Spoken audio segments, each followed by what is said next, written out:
anggap ini Ramadan terakhir yang diberikan Allah kepada kita. Kenapa? Memang tidak ada jaminan tahun depan ketemu Ramadan lagi. Tidak tahu kita Ramadan tahun depan nanti masih ketemu apa tidak. Sebagaimana kita tidak tahu kita masih hidup atau tidak. Hadirin yang saya hormati, misi kedua Al-Quran, persaudaraan, kebersamaan atas dasar keadilan dan kebenaran. Manusia bersuku-suku, ya. Manusia berbangsa-bangsa, memang itu diakui oleh Al-Quran. Min dzakari wa untha wa ja'alnakum syu'uban wa qabaila. Kami ciptakan kamu dari laki-laki dan perempuan. Kami jadikan kamu bersuku-suku dan berbangsa-bangsa. Apa tujuannya? Agar kamu saling mengenal satu dengan yang lain.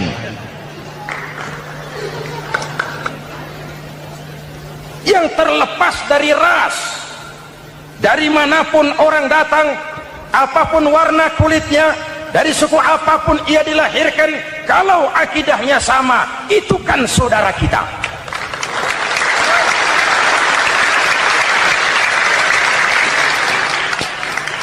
Seperti di masjid, kita tidak peduli dari mana kita datang. Yang datang dari kidul, madhab ngulon mang.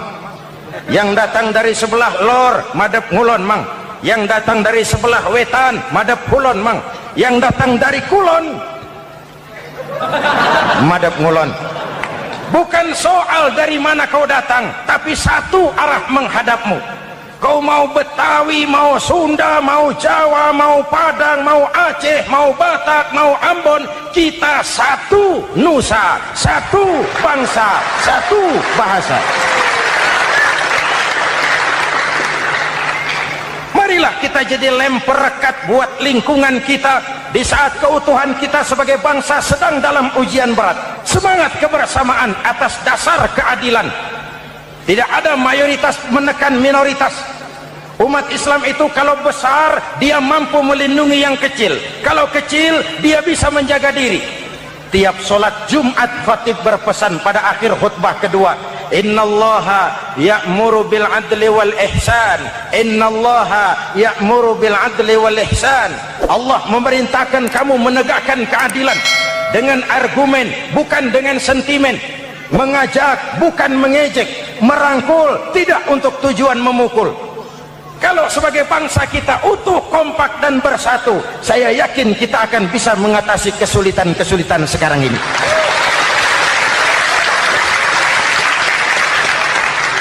Kan kita prihatin kadang-kadang tawuran antar desa, antar RT, antar RW, antar kecamatan, sampai antar elit di atas.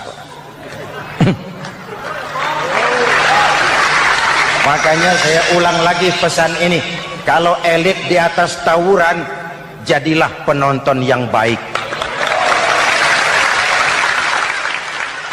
Saudara-saudara kaum muslimin yang saya cintai, kita prihatin, kita seakan tercabut dari akar budaya kita sebagai bangsa.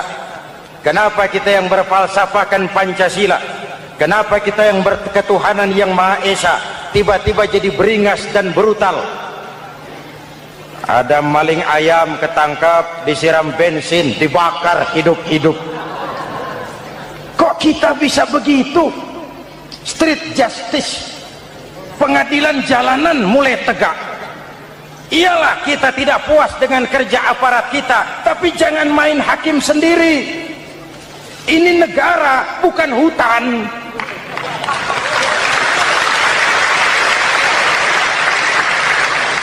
Jangan mencegah kemunkaran dengan menegakkan kemunkaran baru. Oleh hal-hal yang sepele yang mestinya kita bisa mencari jalan keluar dengan baik. Ayo luruskan saf, rapatkan barisan, satukan langkah, tautkan hati. Kita satu umat yang satu, diikat oleh Al-Quran. Hanya dengan kebersamaan kita akan mampu menata hari esok yang lebih baik atas dasar keadilan dan kebenaran. Dulu teh Muhammad Toha teriak takbir ngadepi Belanda. Bung Tomo teriak takbir takbir ngadepi Belanda, ayeuna takbir ngadepi batur sadulur salembur.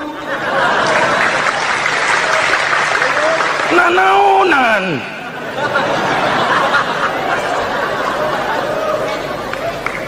Bung Tomo teriak takbir, Muhammad Toha teriak takbir, yang dihadapi jelas penjajah Belanda.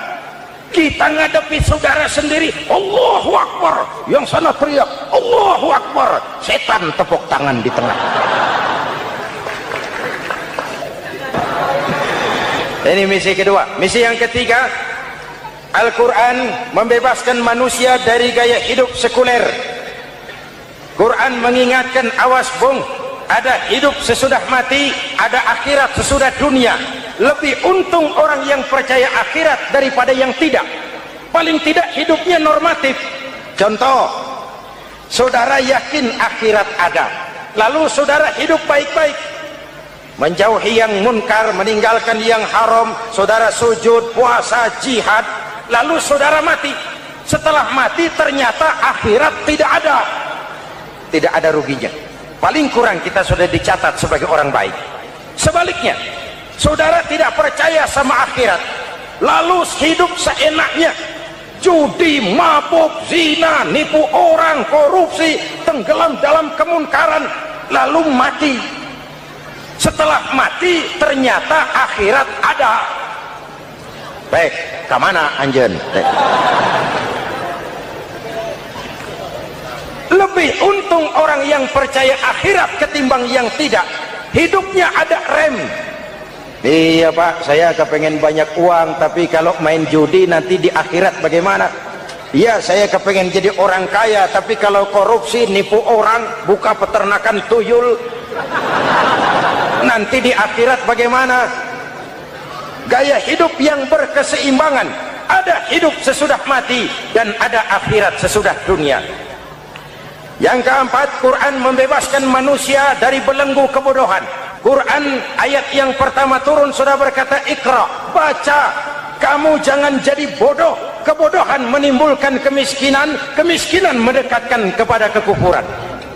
Yang kelima, ini kado buat ibu-ibu, Quran mengangkat harkat, derajat dan martabat kaum wanita. Sebelum Quran turun, sebelum Islam datang, nasib wanita sangat menyedihkan. Dilahirkan hanya untuk melahirkan. Kalaupun berperan, peranannya tidak lebih segitiga. Dapur, sumur, kasur. Kasur, sumur, dapur. Dapur, sumur, kasur. Wanita dilecehkan, sekadar alat pemuas nafsu.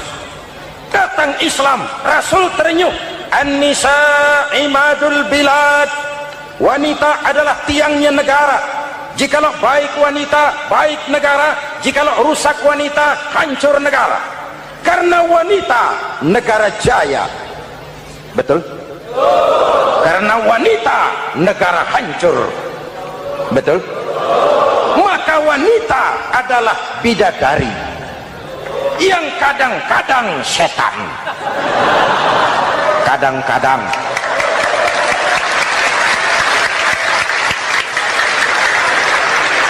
Ini yang hadir di sini bidadari semua. Ibu bapak, saudara-saudara hadirin yang saya hormati. Lalu bagaimana sikap kita terhadap Al-Quran? Quran sendiri menjelaskan, "Tsumma awrasnal kitaba alladzina istafaina min ibadina." Kemudian kami wariskan kitab Al-Quran yang kami pilih buat hamba-hamba kami yang terpilih. Luar biasa. Umatnya umat pilihan, rasulnya rasul pilihan, kitabnya pun kitab pilihan. Kami wariskan Al-Quran kepada hamba-hamba kami yang kami pilih. Bagaimana sikap mereka setelah menerima Al-Quran? Terbagi tiga. Pertama, faminhum zalimun linafsihi. Di antara mereka ada yang setelah menerima Al-Quran lalu zalim kepada dirinya sendiri. Diterimanya Al-Quran dengan lidahnya, tapi ditolak dengan perbuatannya. Mulutnya menjunjung Al-Quran, perbuatannya menginjak Al-Quran. Quran bilang ke barat, dia pergi ke timur. Quran bilang ke selatan, dia berangkat ke utara. Quran bilang haram, dia terjang. Quran bilang halal, dia tidak mau. Orang seperti itu tidak zalim kepada Allah, tapi zalim kepada dirinya sendiri.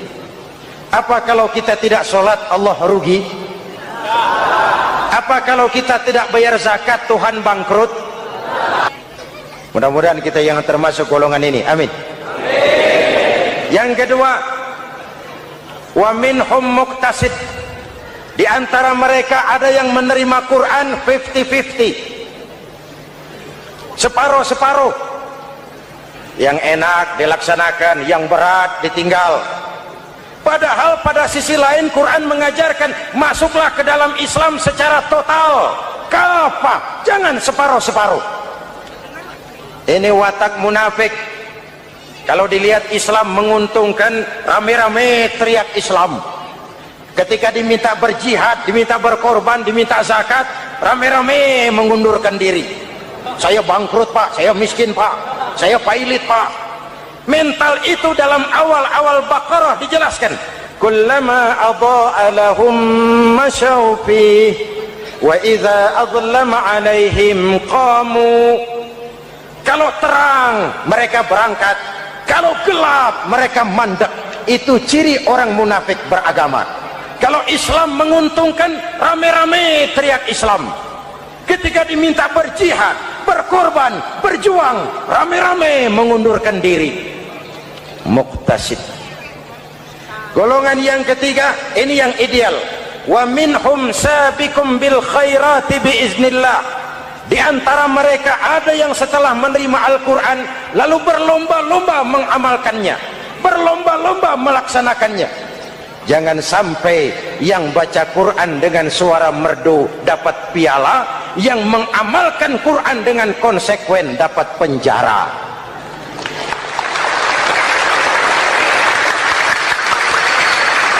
Itu ironi, itu menyedihkan, itu memilukan, dan itu memalukan. Pilihan terserah kita.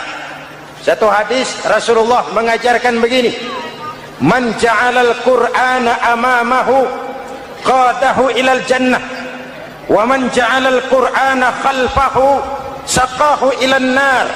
Siapa yang meletakkan Quran di depannya, dijadikannya Quran sebagai imam, Quran akan membimbing dia ke surga, surga dunia, lebih-lebih surga akhirat. Sebaliknya, siapa yang meletakkan Quran di belakang, dibelakanginya ajaran Quran, Quran akan mendorong dia ke neraka, neraka dunia, lebih-lebih neraka akhirat. Quran imam apa makmum? Kita makmum apa imam? Makmum ikut imam apa imam ikut makmum? Makmum ikut imam. Jikalau Quran adalah imam, jikalau kita adalah makmum. Ke barat kata Quran, ke barat kita berangkat.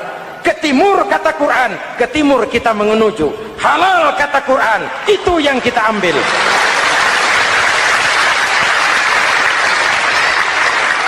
Mari kita jadikan Ramadan sebagai bulan di mana sedikit demi sedikit kita berupaya kembali menjadi generasi yang Qurani.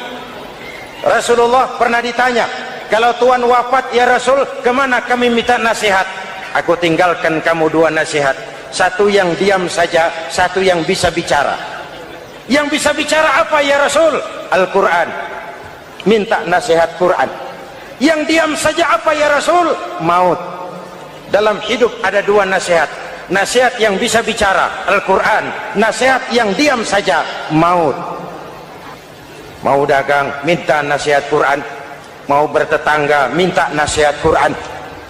Itu nasihat. Nasihat yang kedua, diam saja, tahu-tahu datang maut.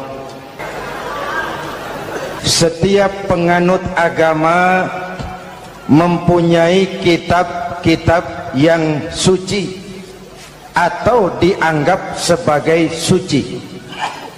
Semua agama.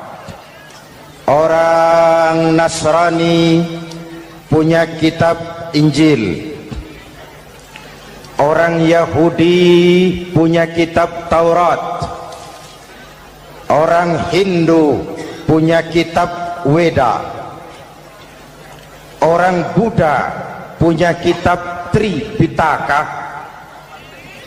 pengikut Konghucu punya kitab Tao Te Ching, orang Majusi pengikut Zoroaster punya kitab Zen Avesta, orang kebatinan punya kitab Serat Centani, Hidayat Jati atau Darmo Gandul.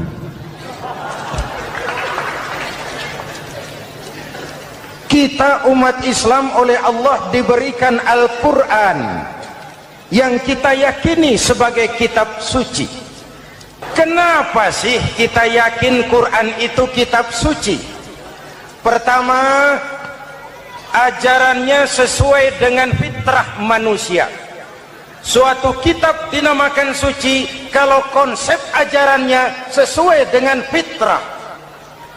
Contoh, ini laki-laki ini seneng nggak sama perempuan? Normal. Kalau nggak seneng saya ragu-ragu. Perempuan seneng nggak sama laki-laki?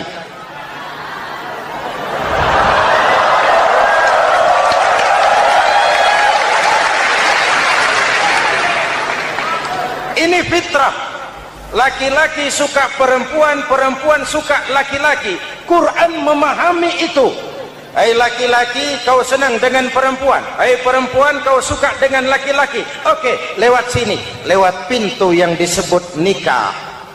Kalau kitab suci melarang nikah, itu bertentangan dengan fitrah manusia. Maka dalam Quran, mulai dari umat sampai ulama dan segala profesi dianjurkan nikah. Kalau kiai tidak boleh nikah, saya pilih mengundurkan diri, Pak.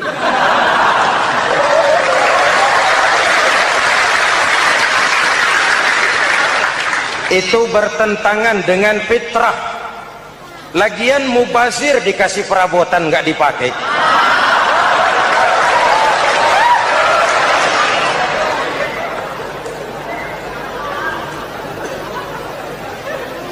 Fitrah. Contoh lagi, manusia perlu makan. Kalau ada kitab suci menyuruh puasa terus dari pagi sampai sore sampai malam sampai pagi lagi, eta teh kitab gelo.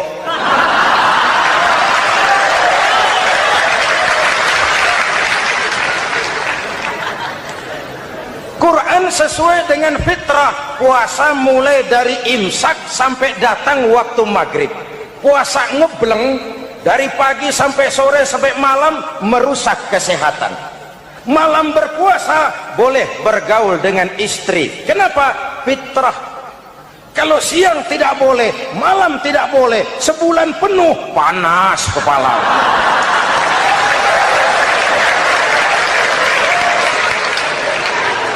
Rontok rambut. Hadirin yang saya hormati, itu yang pertama. Yang kedua, kita yakini Quran sebagai kitab suci karena isinya tidak saling bertentangan, konsekuen, konsisten.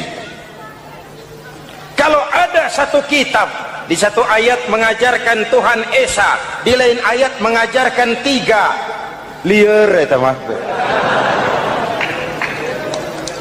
Bagaimana kitab suci isinya paradoks? Bagaimana kitab suci isinya saling bertentangan? Di ayat manapun sekali Quran berkata Allah itu Esa, selamanya Esa. Isinya tidak saling bertentangan. Lalu yang ketiga, kita yakini Quran kitab suci karena dia bersih dari intervensi manusiawi. Sejak turunnya Al-Quran menantang, jikalau kamu ragu terhadap Quran yang kami turunkan kepada hamba kami Muhammad, kamu anggap itu cuma bikinan Muhammad. Kalau Muhammad bisa, kamu tentu bisa. Baik, bikin satu surah semacam Al-Quran. 14 abad yang lalu tantangan ini turun dan sampai malam ini belum terjawabkan. Pak, barangkali tidak ada yang mau coba. Banyak. antara lain Musailamah Al-Kazzab. Dia mencoba membuat menandingi Al-Quran. Dia buat satu surah namanya surah Al-Fil. Bunyinya begini, bikinan Musailamah. Al-Fil wa mal-fil wa ma adraka mal-fil lahu khurtumun tawil wa lahu zail. Sudah berbentuk syair. Isinya apa? Al-Fil, gajah. Wa mal-fil, apakah gajah itu? Wa ma adraka mal-fil, tahukah kamu apa itu gajah? Lahu khurtumun tawil, dia punya belalai panjang. Wa lahu zail, dan dia punya ekor. Nggak usah turun ayat begituan, orang tahu.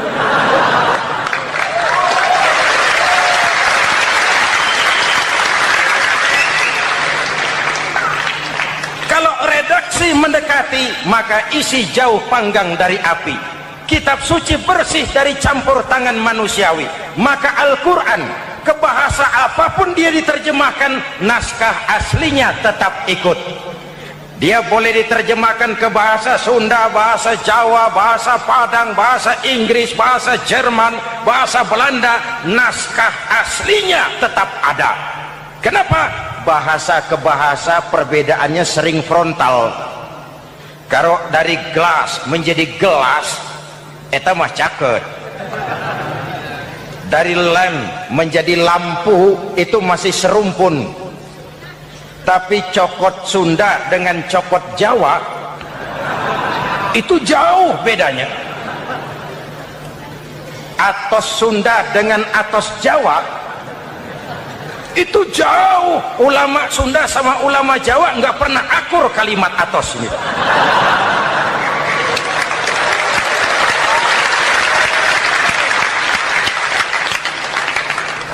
Inilah kebenaran janji Allah, inna nahnu nazzalna dzikra wa inna lahu lahafizun.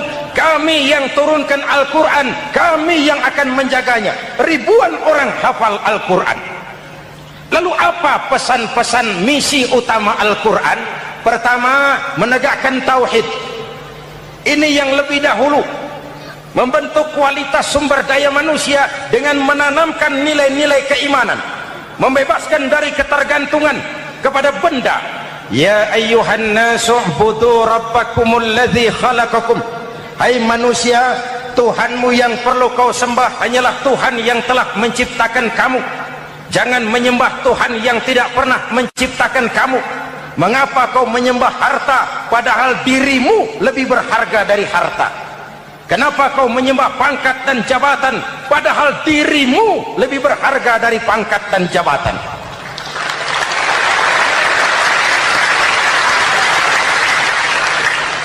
Diajak rasio berpikir, Tuhanmu yang perlu kau sembah hanyalah Tuhan yang menciptakan kamu. Dan Tuhan yang menciptakan kamu itu Tuhan yang lam yalid wa lam yulad, yang laisa kamislihi syai'un. Dan itulah Allah subhanahu wa ta'ala. Ayo orang teh, ayeuna teh boleh pakai teh. Ayeuna teh, kita teh kalau kepada syirik jali, syirik yang terang-terangan, insya Allah tidak. Nyata-nyata menyembah berhala, tidak. Nyata-nyata menyembah pohon, tidak. Nyata-nyata berkeyakinan Tuhan lebih dari satu, tidak. Tapi kita sering terjebak pada syirik kecil, syirik khafi, syirik yang tersamar. Saya sejak pakai cincin ini, jangankan anak gadis, nenek-nenek ngelihat saya cincin. Jangankan anak gadis, nenek-nenek lihat saya lemes cincin. Ini saya sejak ada perkutut rumah ini dagang lancar perkutut. Ini Ramadan, bulan penempaan nilai-nilai keimanan.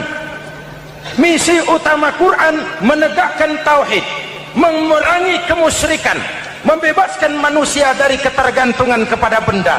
Dari situ kualitas sumber daya manusia dimulai. Saya sering mengungkapkan selama ini sistem pendidikan kita cuma mengisi otak, bukan membentuk watak. Otak diisi segala macam ilmu, tapi hati kosong, agama rapuh, akhirnya moral rendah. Muncul manusia-manusia yang pintar, cuma sayang tidak benar. Indonesia kita bangkrut, Indonesia kita terpuruk, Indonesia kita sakit sekarang ini, kan ulahnya orang-orang yang pintar tapi tidak benar.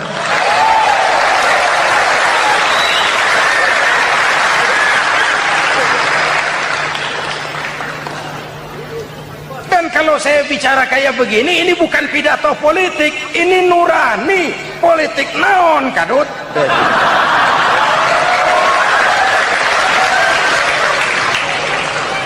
Ini nurani, ini tanggung jawab sebagai anak bangsa.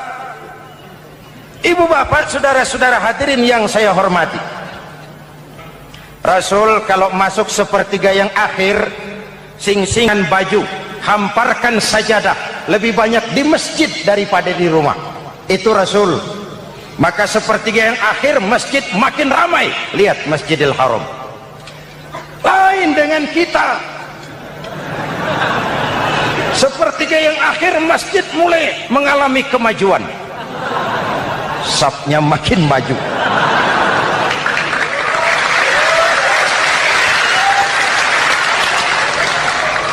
Pasar ramai, terminal beludak. Padahal sepertiga yang akhir itu puncak, padahal di situ nilai tambah. Dan anggap ini Ramadan terakhir yang diberikan Allah kepada kita. Kenapa? Memang tidak ada jaminan tahun depan ketemu Ramadan lagi.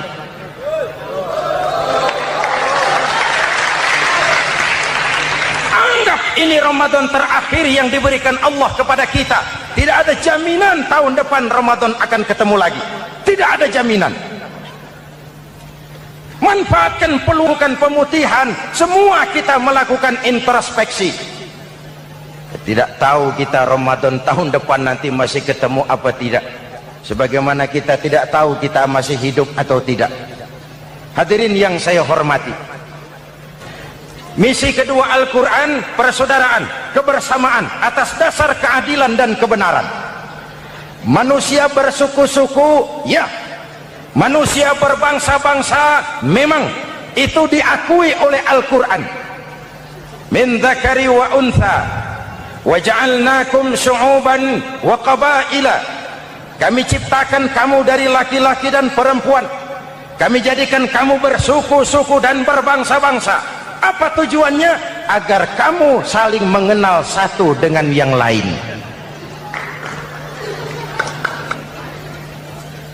Yang terlepas dari ras, dari manapun orang datang, apapun warna kulitnya, dari suku apapun ia dilahirkan, kalau akidahnya sama, itu kan saudara kita.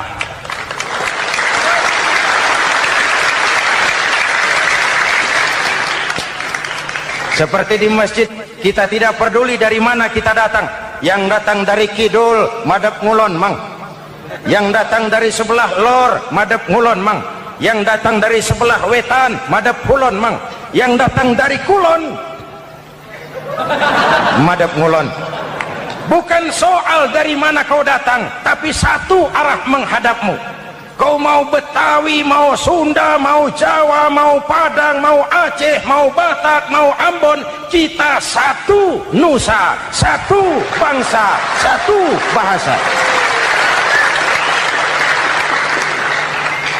Marilah kita jadi lem perekat buat lingkungan kita di saat keutuhan kita sebagai bangsa sedang dalam ujian berat. Semangat kebersamaan atas dasar keadilan. Tidak ada mayoritas menekan minoritas. Umat Islam itu kalau besar, dia mampu melindungi yang kecil. Kalau kecil, dia bisa menjaga diri. Tiap sholat Jumat, khatib berpesan pada akhir khutbah kedua, innallaha ya'muru bil adli wal ihsan. Innallaha ya'muru bil adli wal ihsan. Allah memerintahkan kamu menegakkan keadilan dengan argumen, bukan dengan sentimen, mengajak, bukan mengejek, merangkul, tidak untuk tujuan memukul. Kalau sebagai bangsa kita utuh, kompak dan bersatu, saya yakin kita akan bisa mengatasi kesulitan-kesulitan sekarang ini.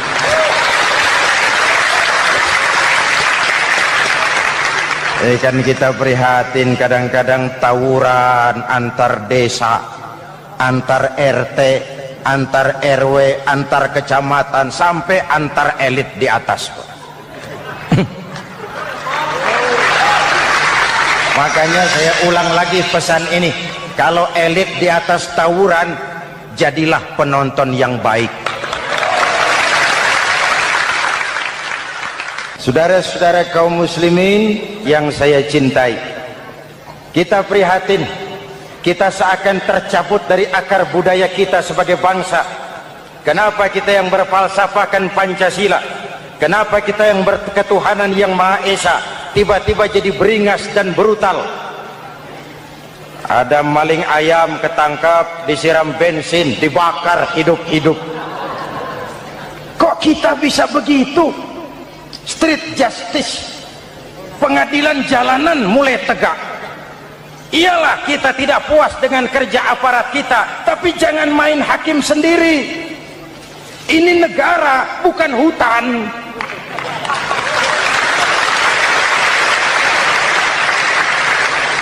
Jangan mencegah kemunkaran dengan menegakkan kemunkaran baru. Sejak turunnya Al-Quran menantang, jikalau kamu ragu terhadap Quran yang kami turunkan kepada hamba kami Muhammad, kamu anggap itu cuma bikinan Muhammad. Kalau Muhammad bisa, kamu tentu bisa. Baik, bikin satu surah semacam Al-Quran. 14 abad yang lalu tantangan ini turun, dan sampai malam ini belum terjawabkan. Pak, barangkali tidak ada yang mau coba. Banyak. Antara lain Musailamah Al-Kazzab, dia mencoba membuat menandingi Al-Quran. Dia buat satu surah namanya surah Al-Fil. Bunyinya begini, bikinan Musailamah. Al-Fil, wa mal-fil, wa ma adraka mal-fil, lahu khurtumun tawil, wa lahu zail. Sudah berbentuk syair. Isinya apa? Al-Fil, gajah. Wa mal-fil, apakah gajah itu? Wa ma adraka mal-fil, tahukah kamu apa itu gajah? Lahu khurtumun tawil, dia punya belalai panjang. Wa lahu zail, dan dia punya ekor. Nggak usah turun ayat begituan, orang tahu.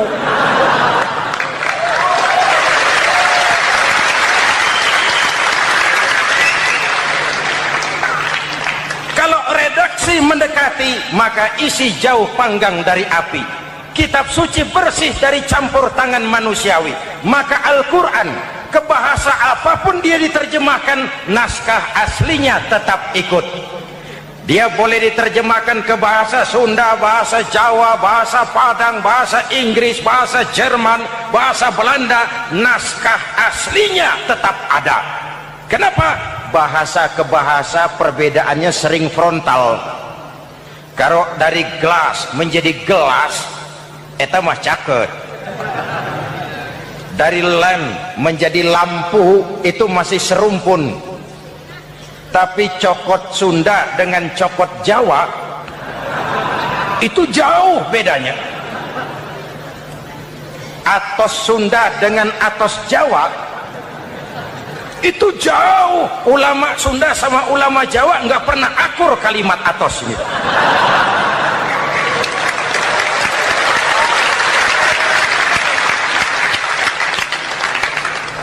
Inilah kebenaran janji Allah, inna nahnu nazzalna dzikra wa inna lahu lahafizun.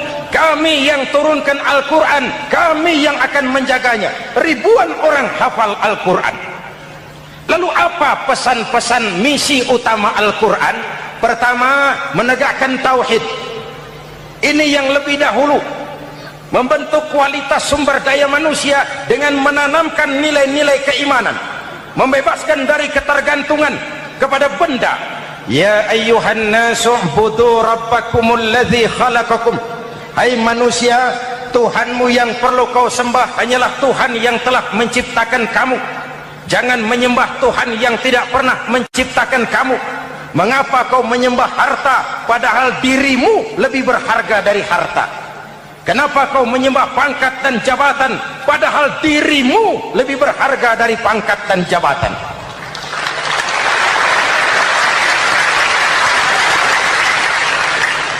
Diajak rasio berpikir, Tuhanmu yang perlu kau sembah hanyalah Tuhan yang menciptakan kamu. Dan Tuhan yang menciptakan kamu itu Tuhan yang lam yalid walam yulad, yang laisa kamislihi syai'un, dan itulah Allah subhanahu wa ta'ala. Ayo orang teh, ayeuna teh boleh pakai teh, ayeuna teh kita teh kalau kepada syirik jali, syirik yang terang-terangan, insya Allah tidak. Nyata-nyata menyembah berhala, tidak. Nyata-nyata menyembah pohon, tidak. Nyata-nyata berkeyakinan Tuhan lebih dari satu, tidak. Tapi kita sering terjebak pada syirik kecil, syirik khafi, syirik yang tersamar. Saya sejak pakai cincin ini, jangankan anak gadis, nenek-nenek ngelihat saya cincin. Jangankan anak gadis, nenek-nenek lihat saya lemes cincin. Ini saya sejak ada perkutut rumah ini dagang lancar perkutut. Oleh hal-hal yang sepele yang mestinya kita bisa mencari jalan keluar dengan baik. Ayo luruskan saf, rapatkan barisan, satukan langkah, tautkan hati. Kita satu umat yang satu, diikat oleh Al-Quran. Hanya dengan kebersamaan kita akan mampu menata hari esok yang lebih baik atas dasar keadilan dan kebenaran. Dulu teh Muhammad Toha teriak takbir ngadepi Belanda, Bung Tomo teriak takbir ngadepi Belanda, ayeuna takbir ngadepi batur sadulur salembur. Nanaonan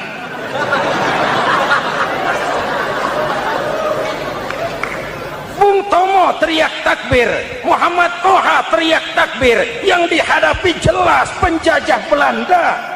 Kita ngadepi saudara sendiri, Allahu Akbar, yang sana teriak Allahu Akbar, setan tepuk tangan di tengah. Yuk kita rukun, yuk kita kompak, yuk kita bersatu, yuk kita pulang, yuk.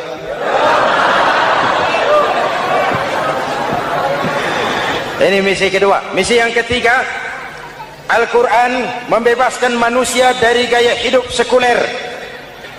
Quran mengingatkan, awas bung, ada hidup sesudah mati, ada akhirat sesudah dunia. Lebih untung orang yang percaya akhirat daripada yang tidak. Paling tidak hidupnya normatif. Contoh, saudara yakin akhirat ada, lalu saudara hidup baik-baik, menjauhi yang munkar, meninggalkan yang haram, saudara sujud, puasa, jihad, lalu saudara mati. Setelah mati ternyata akhirat tidak ada. Tidak ada ruginya. Paling kurang kita sudah dicatat sebagai orang baik. Sebaliknya, saudara tidak percaya sama akhirat, lalu hidup seenaknya, judi, mabuk, zina, nipu orang, korupsi, tenggelam dalam kemunkaran, lalu mati. Setelah mati ternyata akhirat ada. Baik, kemana anjen? Lebih untung orang yang percaya akhirat ketimbang yang tidak. Hidupnya ada rem. Iya pak, saya kepengen banyak uang, tapi kalau main judi nanti di akhirat bagaimana? Iya, saya kepengen jadi orang kaya, tapi kalau korupsi, nipu orang, buka peternakan tuyul, nanti di akhirat bagaimana? Gaya hidup yang berkeseimbangan, ada hidup sesudah mati dan ada akhirat sesudah dunia. Yang keempat, Quran membebaskan manusia dari belenggu kebodohan.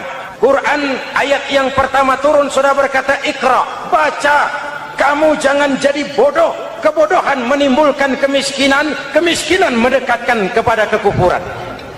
Yang kelima, ini kado buat ibu-ibu, Quran mengangkat harkat, derajat dan martabat kaum wanita.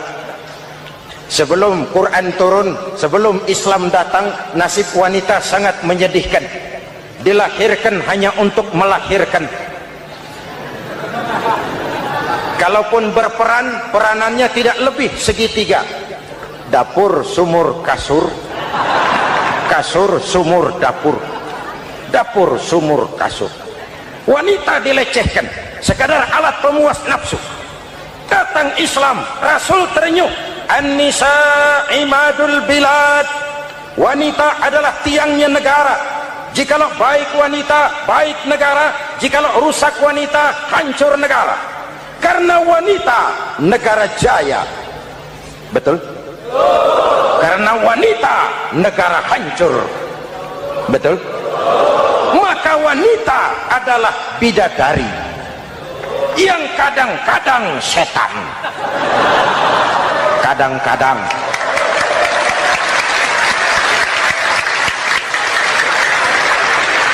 Karena yang hadir di sini bidadari semua. Ibu bapak, saudara-saudara hadirin yang saya hormati. Lalu bagaimana sikap kita terhadap Al-Quran? Quran sendiri menjelaskan, "Tsumma awrasnal kitaba alladzina istafaina min ibadina." Kemudian kami wariskan kitab Al-Quran yang kami pilih buat hamba-hamba kami yang terpilih. Luar biasa. Umatnya umat pilihan, Rasulnya Rasul pilihan, kitabnya pun kitab pilihan. Kami wariskan Al-Quran kepada hamba-hamba kami yang kami pilih. Bagaimana sikap mereka setelah menerima Al-Quran? Terbagi tiga. Pertama, faminhum zalimun li nafsihi. Di antara mereka ada yang setelah menerima Al-Quran lalu zalim kepada dirinya sendiri. Diterimanya Al-Quran dengan lidahnya, tapi ditolak dengan perbuatannya. Mulutnya menjunjung Al-Quran, perbuatannya menginjak Al-Quran. Quran bilang ke barat, dia pergi ke timur. Quran bilang ke selatan, dia berangkat ke utara. Quran bilang haram, dia terjang. Quran bilang halal, dia tidak mau. Orang seperti itu tidak zalim kepada Allah, tapi zalim kepada dirinya sendiri. Mudah-mudahan kita yang termasuk golongan ini. Amin. Yang kedua, wa minhum muqtasid. Di antara mereka ada yang menerima Quran 50-50, separuh-separuh. Yang enak dilaksanakan, yang berat ditinggal. Padahal pada sisi lain Quran mengajarkan masuklah ke dalam Islam secara total, kafah, jangan separuh-separuh. Ini watak munafik. Kalau dilihat Islam menguntungkan, rame-rame teriak Islam. Ketika diminta berjihad, diminta berkorban, diminta zakat, rame-rame mengundurkan diri. Saya bangkrut pak, saya miskin pak, saya pailit pak. Mental itu dalam awal-awal Baqarah dijelaskan.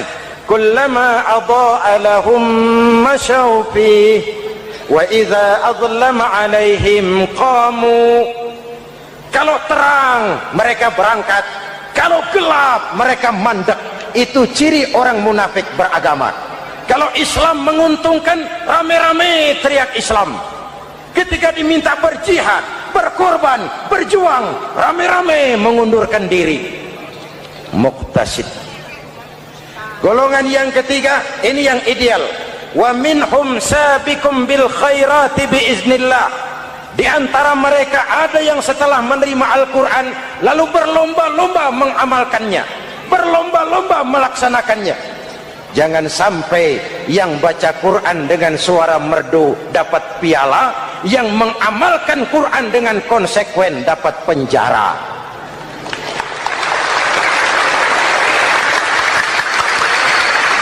Itu ironi, itu menyedihkan, itu memilukan, dan itu memalukan. pilihan terserah kita.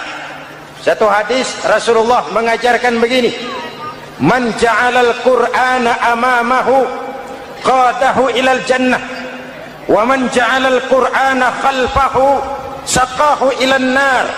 Siapa yang meletakkan Quran di depannya, dijadikannya Quran sebagai imam, Quran akan membimbing dia ke surga, surga dunia, lebih-lebih surga akhirat.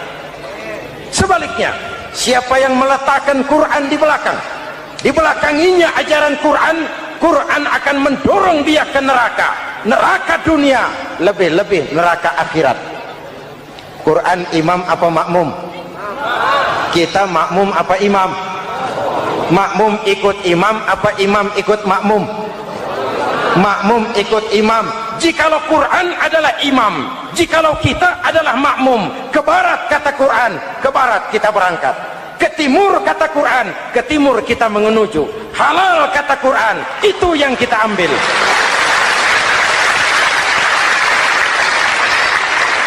Mari kita jadikan Ramadan sebagai bulan di mana sedikit demi sedikit kita berupaya kembali menjadi generasi yang Qurani.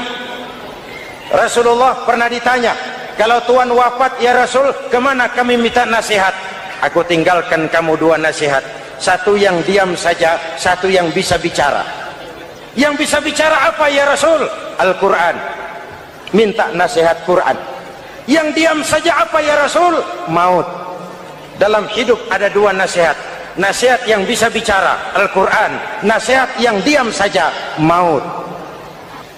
Mau dagang minta nasihat Quran, mau bertetangga minta nasihat Quran, itu nasihat. Nasihat yang kedua diam saja, tahu-tahu datang maut. Makanya anggap ini Ramadan terakhir yang diberikan Allah kepada kita, karena tahun depan tidak ada jaminan kita bertemu Ramadan. Manfaatkan 10 yang akhir untuk meningkatkan nilai ibadah kita kepada Allah Subhanahu wa taala. Hadirin, kita sudah mendekati akhir, saya akan baca doa. Mari kita Fatihah. Semoga kita semua dalam perlindungan Allah. Ala hadhihi niyyah wa ila hadratin Nabi. Al-Fatihah. Kiai Haji Zainuddin Hamidi, atau dikenal sebagai Kiai Haji Zainuddin MZ. Beliau lahir pada tanggal 2 Maret 1952. Kiai Haji Zainuddin MZ adalah seorang pemuka agama Islam di Indonesia yang populer melalui ceramahnya di radio dan televisi. Julukannya adalah Dai Berjuta Umat, karena dakwahnya yang dapat menyentuh seluruh lapisan masyarakat. Dan ia pernah menjabat sebagai Ketua Umum Partai Bintang Reformasi, kemudian digantikan oleh Bursah Zarnubi. Kiai Haji Zainuddin MZ merupakan anak tunggal buah cinta pasangan Turmudzi dan Zainabun dari keluarga Betawi asli. Ayahnya yang pensiunan pegawai PLN adalah seorang yang taat beragama, sementara ibunya seorang ibu rumah tangga. Sejak umur 2 tahun, Kiai Haji Zainuddin MZ sudah ditinggal sang ayah. Untuk memenuhi kebutuhan hidupnya, sejak kecil Kiai Haji Zainuddin MZ sering membantu sang ibu untuk berjualan nasi uduk.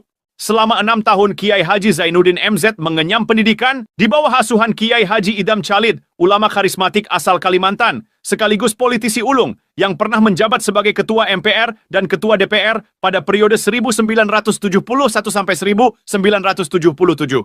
Kiai Haji Zainuddin MZ ini semakin dikenal masyarakat ketika ceramahnya mulai memasuki dunia rekaman. Kasetnya beredar bukan saja di seluruh pelosok Nusantara, tetapi juga ke beberapa negara Asia.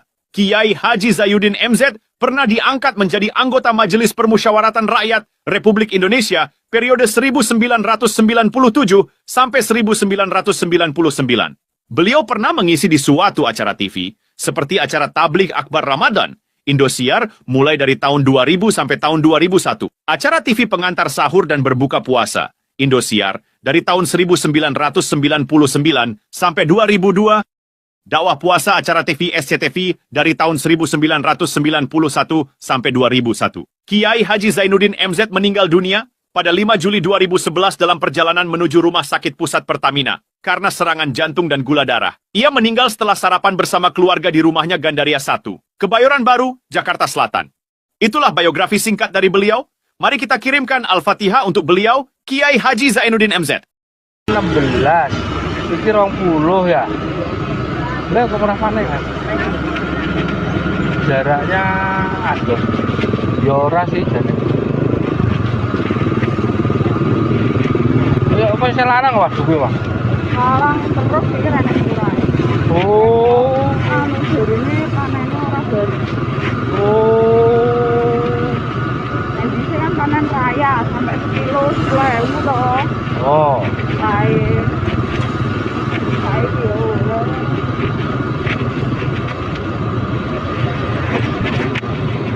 Kilo 10.000 saiki 20.000. Ono sing 18.000, 20.000 kapan ada tukulan ya? 26.000 kapan tuh ya? Nang rumahane. Nek duwe enak seneng tahun pisan musim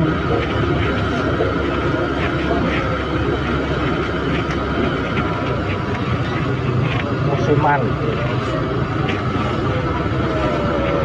Buah yang musiman apa?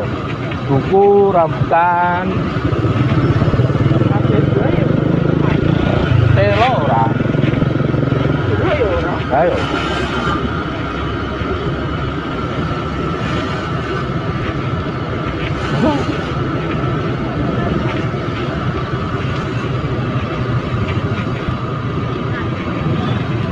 Ning iki mau apa laris dhewe iki yo?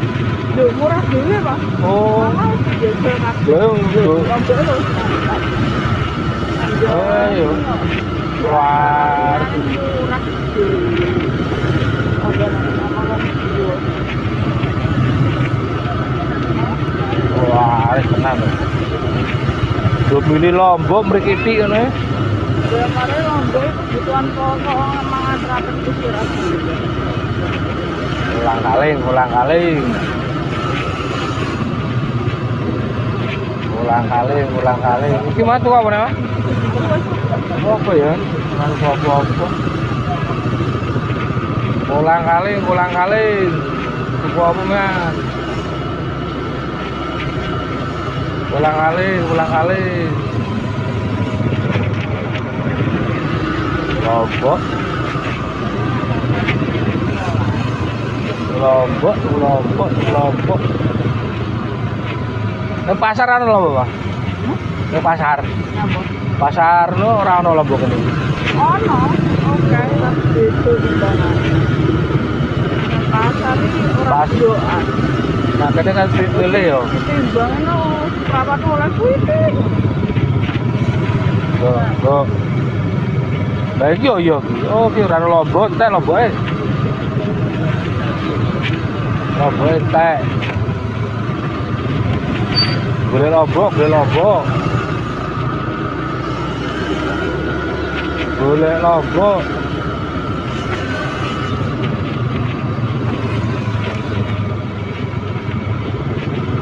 Lagi Lombok ya. Lomboknya larang. Apa nanem dhewe ra iso mati wae. Lah yo. Tangane ra hoki. Tangane ra hoki, tangane.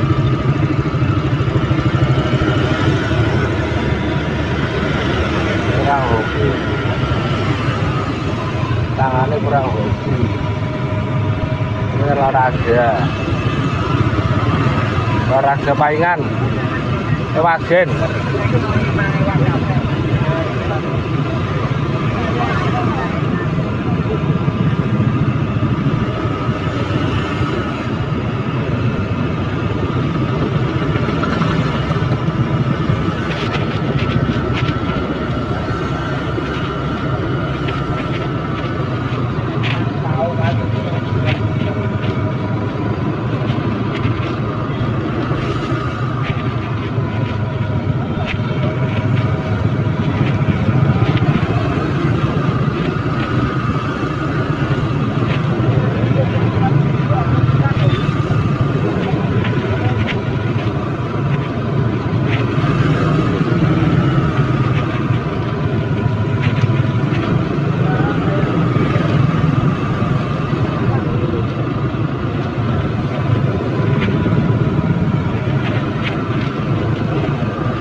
Jane ning kono sudah mau.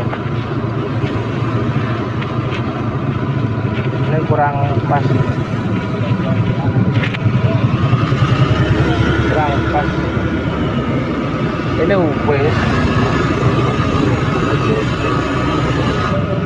Ini wis.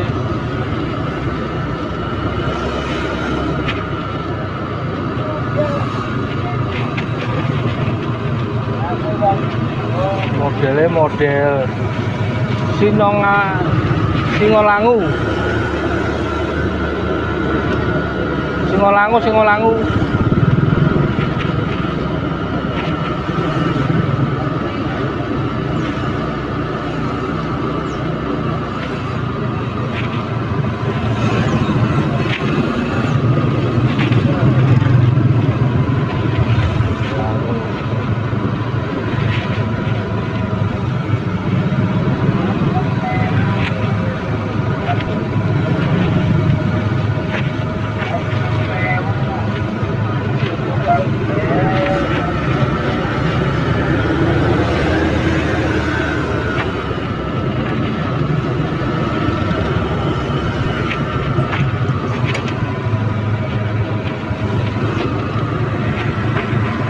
Jalan-jalan. Beli apa nih wagen?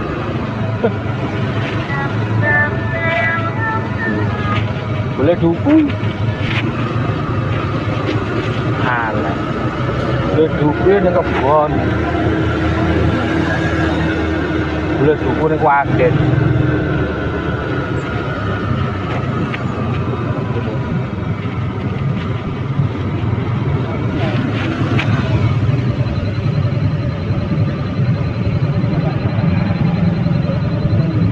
Wes samene panas.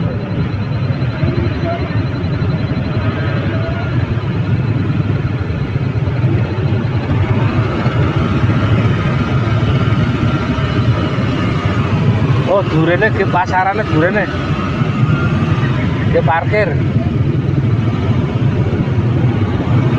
Kawanan ya wes durene.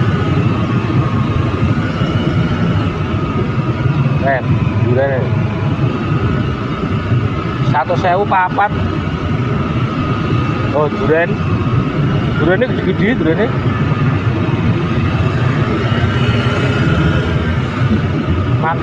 Gua yang paling mahal duren.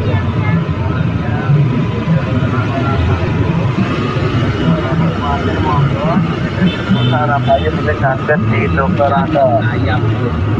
Ya, jenengan di mawon. Dodol kaset. Apa dodol kaset apa? Dodol kaset, yes. Dodol kaset.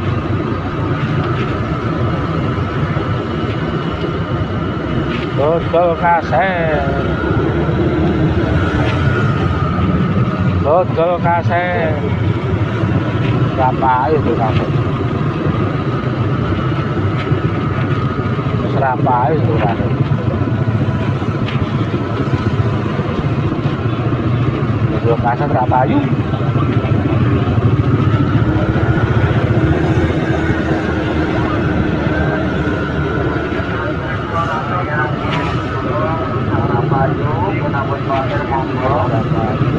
Kesempatan saya ya.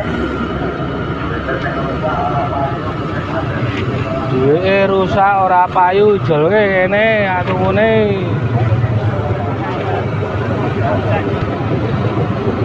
Duwe rusak ora payu kene atungune.